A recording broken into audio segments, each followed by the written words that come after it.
Olha, tem gente dizendo que o Brasil tem data marcada para entrar em colapso. Vai ser logo logo, em 2027. O governo já admite faltar dinheiro lá. E aí, será que o Brasil vai mesmo colapsar? O que está acontecendo com a economia? Por que o Brasil tem que mudar? E principalmente, o que você, investidor, tem que fazer num cenário como esse? É isso que a gente vai te falar nesse vídeo. Então presta muita atenção no que o Filipão, meu sócio, vai te mostrar. Se o tema te interessa, já deixa um dedo no like. Se você não é inscrito, se inscreve no canal e bora pro conteúdo.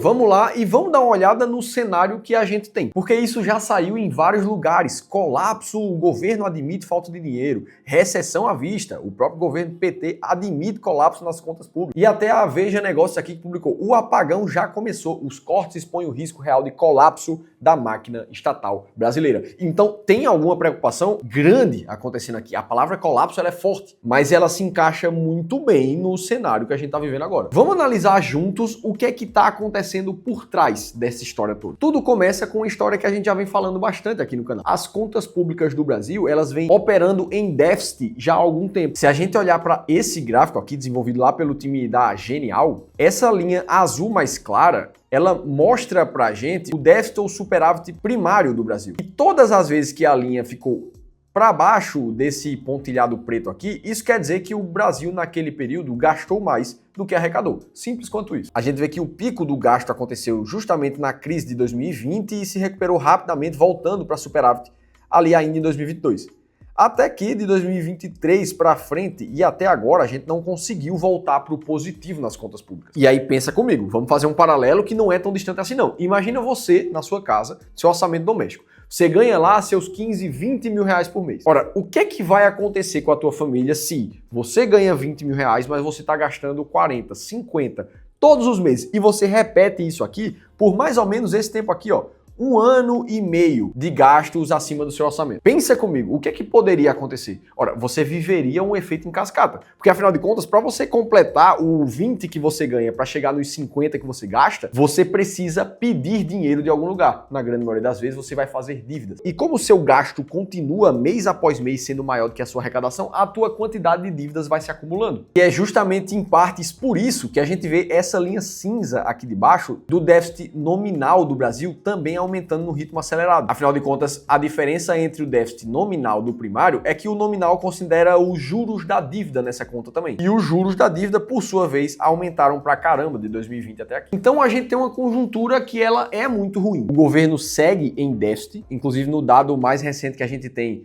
o mês de julho fechou ali num déficit de quase 60 bilhões de reais. Se a gente faz as comparações de ano contra ano, como mostra esse gráfico aqui, a gente vê que no período de 2023 até aqui, a cada ano que passa o resultado primário vem ficando pior do que o resultado do ano anterior. Ou seja, uma bola de neve que começa a se acumular. E aí beleza, se o Brasil não consegue fechar as próprias contas e continua pedindo dívida por conta disso, é natural que o déficit nominal aumente, como esse gráfico mostra. E o grande ponto é que ao passo que a dívida aumenta, os juros da dívida também começam a pressionar ainda mais o orçamento. Volta para o caso do teu orçamento familiar lá. Imagina que você ficou mês após mês pedindo empréstimo para o banco e agora você precisa pagar os juros daquela dívida. Os juros começam em 2 mil reais por mês, depois vai para 5, depois vai para 10 mil reais e todo mês que você vira, você já sai no prejuízo de 10, 12, 15 mil reais de juros. E é natural que isso acabe por pressionar ainda mais o teu orçamento que já não fechava, a ponto de começar a colocar em risco a saúde da tua família, a educação da tua família, a segurança. E é esse risco que já começa a ser colocado em pauta no Brasil. Afinal de contas, os gastos obrigatórios que o Tesouro Nacional tem, como previdência, saúde, educação, começam naturalmente a ser pressionados. E aí essa situação já começa a apresentar cortes no orçamento meio forçados, como foi o caso do congelamento dos 31 bilhões do orçamento que veio lá em maio junto com a mudança no IOF. E aí é nesse momento que o Brasil começa a correr um risco de entrar num cenário de dominância fiscal. Ou seja, os juros da gente que está alto com a Selic a 15% pressionam ainda mais os juros da dívida, que pressiona o orçamento do governo por sua vez. E aí, enquanto o governo não consegue controlar as contas, o risco de inflação inflação aumenta ainda mais, porque todos os investidores do Brasil e do mundo passam a confiar menos num país que não consegue controlar suas contas públicas. E aí, se tem risco de inflação na jogada, é natural que o Banco Central não queira reduzir as taxas de juros, podendo fazer em alguns cenários mais negativos que o juros suba ainda mais, o que deixa a dívida do Brasil mais cara e realimenta essa roda. Então, assim, existe um problema em escala aqui. E aí, diante disso, todo e qualquer governo tem três opções que ele pode fazer aqui. Tudo para buscar evitar o colapso financeiro, que é o que a gente já fala daqui para frente. A primeira delas é aumentar a receita, ou seja, aumentar os impostos. Isso aqui a gente já vem vendo acontecer pra caramba. Sendo que mesmo o aumento de imposto não pode ser praticado de forma infinita. Para quem nunca ouviu falar, existe um conceito chamado de curva de Laffer, essa que tá aparecendo aqui na tela para você, que basicamente visa comparar a quantidade de dinheiro arrecadado por um governo comparado com a taxa de imposto que ele pratica. Esquece esses números que estão aqui de forma genérica, mas os conceitos da curva de Laffer falam que existe uma taxa máxima que você consegue aumentar a quantidade de imposto pago por uma população para você conseguir maximizar a geração de receita por um governo. Todo e qualquer número que for aumentado de impostos depois disso vai causar, na verdade, uma menor arrecadação pelo governo. Isso porque a economia ficaria muito desincentivada e sem lucro, sem receita, sem economia girando, também não tem imposto para pagar. Além disso, toda a arrecadação do nosso país em imposto já bate recorde atrás de recordes em 2025. Não dá para simplesmente achar que é nessa ferramenta que o governo pode apertar mais para conseguir mais dinheiro. A segunda opção que o governo tem é continuar aumentando a dívida pública, como ele já vem fazendo recentemente. Sendo que, sinceramente, a gente não precisa nem pensar muito para entender que isso é inviável. O analista José Márcio, da Genial Investimentos, comentou recentemente que a trajetória da dívida está completamente insustentável já em maio no Brasil. Se a gente olha o histórico, tanto da dívida bruta quanto da líquida do governo nos últimos 10 anos, um pouco mais que isso até, a dívida bruta já chega quase em 76% do PIB, um patamar muito maior do que o que a gente tinha mais ou menos 10 anos atrás, e a dívida líquida já chega no seu maior patamar da história, em mais de 61%. E recentemente, pelas próprias divulgações do Banco Central, a dívida líquida sobre o PIB atingiu 63,7% em julho. Ou seja, a gente começa a entender que a única solução viável aqui é reduzir as despesas, já que não dá para simplesmente aumentar imposto, não dá para simplesmente continuar fazendo mais dívida. E aí vamos olhar como é que tá a curva de despesa de gastos públicos no período recente. Que a gente vê aqui as despesas obrigatórias do governo atingiram o seu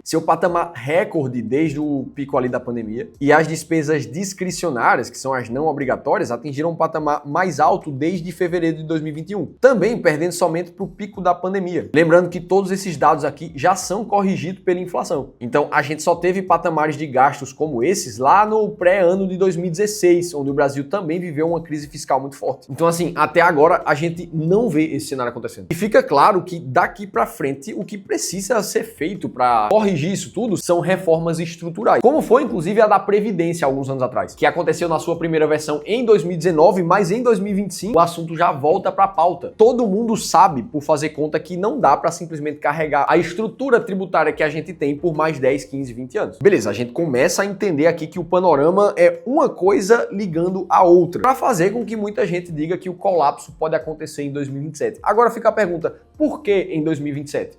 Por que não um pouco depois ou um pouco antes? E a razão disso é que, de acordo com a projeção da maioria dos economistas, o aumento das despesas obrigatórias com saúde, educação, previdência, entre outras, ocupará todo o orçamento da União. E aí já em 2027 não vai sobrar mais para nada. A máquina federal pode literalmente parar. É isso que mostra esse gráfico, dizendo que a partir de 2027, com a forte expansão das despesas obrigatórias, o governo deve ficar sem dinheiro para pagar gastos discricionários, que envolvem desde o pagamento das contas de energia dos prédios públicos até o combustível de aviões da Força Aérea. E a expectativa é que esse colapso ele não aconteça simplesmente de uma hora para outra, ele vai acontecendo aos poucos a partir de 2027, sempre cortando verbas governamentais, começando pelos órgãos reguladores, como por exemplo a ANP, a ANA, que regulam a qualidade da nossa gasolina, que chega na bomba de combustível, por exemplo, que é responsável, no caso da ANA, por fiscalizar a qualidade de tratamento da nossa água, por exemplo. Então, serviços como esse correm sim o risco de começar a parar, até que outros serviços obrigatórios comecem a ficar menos obrigatórios e perder verba também. No resumo da ópera, caso tudo continue do jeito que tá, vai faltar dinheiro, sim. E aí, beleza, a gente chega nessa conclusão que não é nem um pouco animadora, só que daqui pra frente, vamos começar a pensar como investidores. O que é que você tem que fazer? Quais são os cenários cenários possíveis que podem acontecer com seus investimentos daqui para frente. Ora, o cenário número 1 é absolutamente nada mudar. O governo continuar gastando, não cortar gastos e ainda assim continuar se endividando. Aí a gente vê a bola de neve aumentar, a taxa de juros vai tender a subir novamente, de 15 ela pode ir para 20, para 25, não tem como prever o que pode acontecer. O que faria com que os investimentos de renda variável, por exemplo, continuassem meio que de lado no Brasil, que é o que aconteceu por muito tempo, desde 2009 até 22, 23 mais ou menos, quando o Brasil em dólares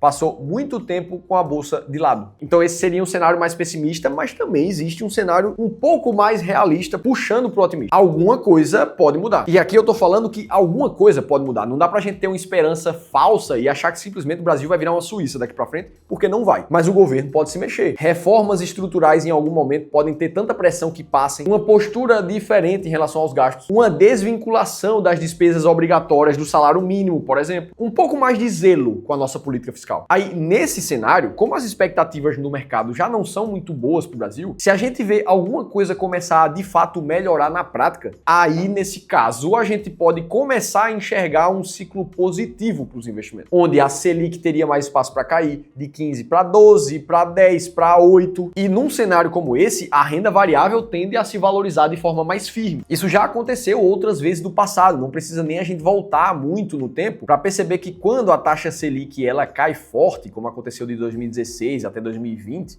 a gente vê a bolsa se valorizar pra caramba. Mais especificamente, em algumas janelas, o Ibovespa chegou a subir 211%. Os fundos imobiliários chegaram a subir 145% nesse período. Até mesmo títulos do Tesouro IPCA+, na figura do 2035 aqui, chegou a subir mais de 200%. E algumas outras estratégias de ações bem montadas, que estavam mais baratas dentro de todo o mercado, subiram ainda mais do que isso, chegando a 360% de alta. Isso aqui é como você transformar 100 mil reais em 460 mil em poucos anos. Então, beleza, esse seria um cenário um pouco mais otimista do que pode acontecer. Agora, pensando de forma racional, como a gente deve ser ao falar de investimento, esse cenário aqui é incerto. Não tem como a gente saber o que o futuro vai trazer pra gente. Logo, não dá pra gente depender de qualquer desses dois cenários como investidor. Dito isso, fica a pergunta principal. Como é que você tem que investir em momentos como esse? Porque afinal de contas, eu sei que se você pesquisa sobre isso na internet hoje, existe uma quantidade tão grande de informações que mais te atrapalha do que te ajuda. E é por isso que eu decidi te dar dois principais conselhos nesse. O primeiro deles é não ficar tentando prever o futuro. O que a gente precisa fazer sempre nessas análises que envolvem um pouco economia e política, as duas sempre têm um tangenciamento muito próximo uma da outra. O que nós temos que fazer como seres racionais é separar o nosso chapéu de cidadão do nosso chapéu de investidor. São dois chapéus diferentes. Chapéus ou chapéus? Ou seja, na hora que você está pensando em como é que você quer votar para 2026, por exemplo, você vai pegar o seu chapéuzinho de cidadão, vai colocar ali, vai analisar tudo que você está vendo e vai tomar a sua decisão com base na sua própria leitura, nas suas crenças. Agora, quando a gente vai para a parte de investimentos e coloca o outro chapéu, a gente precisa entender que não é nada disso aqui que vai definir aonde é que eu vou investir nos próximos meses. Não é porque a Selic está alta agora que você vai simplesmente investir pesado na renda fixa. Afinal de contas, esse é o movimento da manada. E olha a rentabilidade da renda variável no aplicativo ali nos últimos 2 anos e pensa, poxa, isso aqui é muito ruim. Eu vou lá para a Selic, que está pagando 15%. A manada faz isso e você não quer seguir a manada. Sem falar de que todos os profissionais que tentam prever o futuro no mercado financeiro, eles, na grande maioria das vezes, erram. Aconteceu com o próprio Boletim Focus, a principal ferramenta do Banco Central para tentar fazer previsões da economia, e que errou 16 dos últimos 21 anos de tentativas. O próprio mercado errou 95% das previsões desde 2021. Então, se você quer ter um mínimo de chance de sucesso, não é prevendo o futuro que você vai fazer isso. É por isso que meu segundo conselho é invista com base em uma estratégia e siga essa estratégia independente do momento econômico. Essa é a única forma de ganhar dinheiro de forma consistente no mercado. Comprar o que está na baixa e vender aquilo que está na alta. Aqui no Clube do Valor, há quase 10 anos, a gente faz isso da exata mesma forma. Independente do que está acontecendo no mercado, na economia, que os investidores que mais tiveram resultado fizeram foi isso aqui, ó. Eles, primeiro de tudo, definiram uma carteira de investimentos que seja completamente adequada para o seu perfil e para os seus objetivos, com porcentagens muito claras de cada uma das classes de ativos que ele busca ter na carteira. Isso aqui é um desenho personalizado, que a carteira do Felipe, por exemplo, vai ser diferente do João, da Maria, que vão ter visões financeiras para a própria vida diferentes. Mas o fato é que, independente da carteira que você escolher, seja ela um pouco mais conservadora, como essa que a gente está vendo, ou seja uma carteira mais arrojada, por exemplo, com mais parcelas em renda variável, variável. O fato é que daqui para frente todos os investidores tomam um tipo de atitude só. Eles compram aquilo que caiu na carteira e vendem aquilo que subiu. Então, enquanto a bolsa do Brasil anda de lado e caindo aos poucos, em vários momentos os investidores vão estar aportando na renda variável que está barata ao longo do tempo. E a mesma coisa acontece quando a renda variável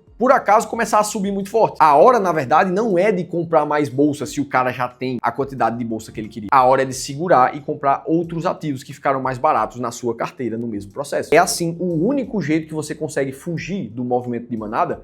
Enquanto os outros investidores estão comprando aquilo que está caro demais, você está vendendo para ele. E o oposto também é verdade. No momento que o mercado está dando oportunidades, você está aproveitando, comprando de quem está vendendo no desespero. Agora, se você viu isso tudo e ainda está na dúvida de qual é a carteira de investimentos perfeita desenhada para você, como é que você, considerando o seu patrimônio atual, sua capacidade de aporte, seu perfil de investidor, vai montar uma carteira de investimentos que consiga passar bem por esse momento de crise? Aí, se esse for seu caso, você vai fazer o seguinte: você vai abrir esse link que está aqui na tela para você aplicar para uma consultoria de investimentos gratuita aqui no Clube do Valor. Você vai colocar seu nome, seu e-mail, algumas informações do seu patrimônio ali e algum contato seu. A partir disso, um dos nossos especialistas vai entrar em contato contigo para que a gente te ajude de forma 100% gratuita a entender qual é o melhor modelo de carteira para você. Isso é o que a gente chama de sessão de consultoria gratuita e serve como uma amostra grátis mesmo do serviço que o Clube do Valor presta. E aí, no fim, se você quiser a nossa ajuda para colocar isso em prática, a gente vai te oferecer o nosso serviço também. Então não perde tempo não, clica no primeiro link aqui. E aí de tudo isso eu te expliquei numa linha lógica tudo que está acontecendo no Brasil, por que é que tem tanta gente falando que 2027 pode ser o ano do colapso e como é que o investidor inteligente está tomando decisões nesse momento. Agora, me conta aqui embaixo você, o que é que você está fazendo? Usando o teu chapéu de investidor, o que é que você está comprando? O que é que tem espaço na tua carteira? Eu quero ouvir o que é que vocês têm a dizer. E para que você continue assistindo os vídeos aqui do canal, eu vou deixar um outro conteúdo bem relacionado a esse e eu vou estar te esperando no próximo vídeo.